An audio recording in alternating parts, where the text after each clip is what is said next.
the land of the free. Oh, G.I. Count me in. Oh, America.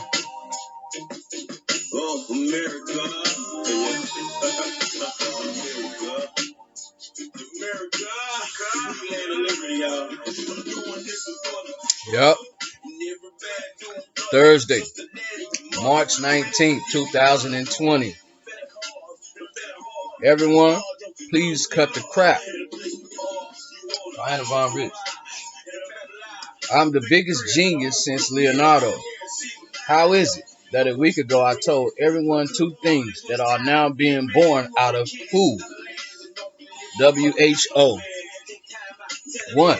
Don't use ibuprofen or aspirin to bring down fevers associated with viral infections, as this actually helps heat-sensitive viruses replicate by reducing body temperature and can thin the blood to dangerous levels, leading to bruising, oral and nasal hemorrhage, and worse.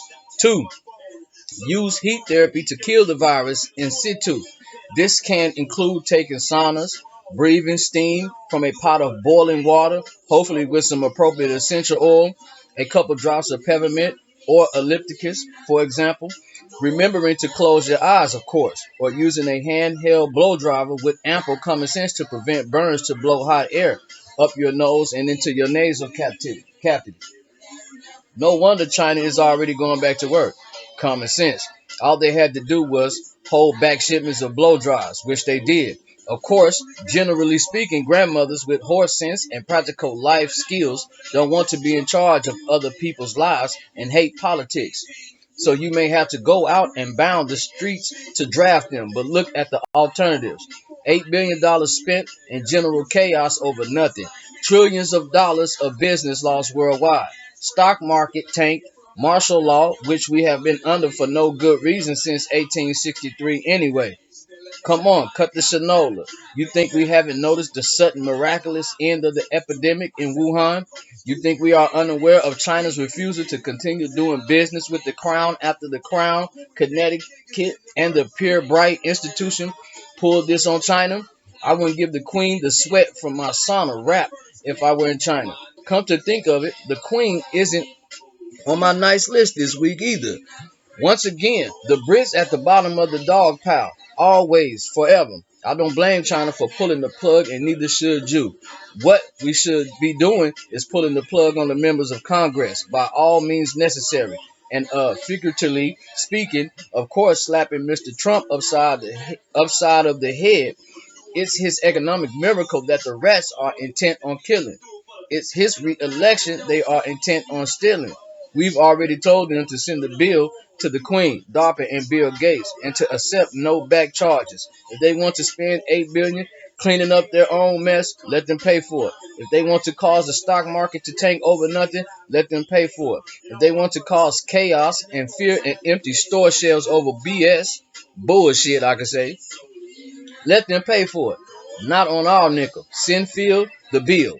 He's got 950 trillion worth of life force value annuities that belong to us and the Canucks. While we are at it, how is it that Rod Rosenstein's sister just happened to be in charge of the respiratory disease section at the Center for Disease Control? Can anyone follow a thread here? Um, how about a trail of snotty tissue papers? Just in time to collapse. Okay, let me get back on my shit, man.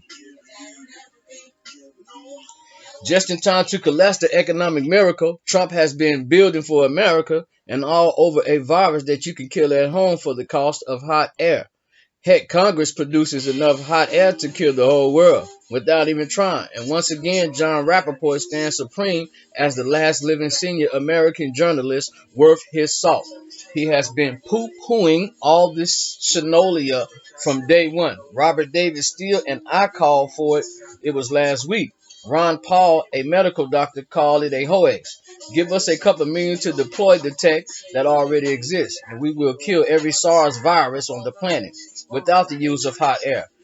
Taking the Congress out into the streets for a public shaming sounds like a good idea, especially now that there is no municipal government for them to hide behind. That's the way we used to do things in America. Maybe we need to take a clue from our Perusian ancestors and do it again. Just march them down the middle of Wall Street in a group and pelt them with rotten tomatoes.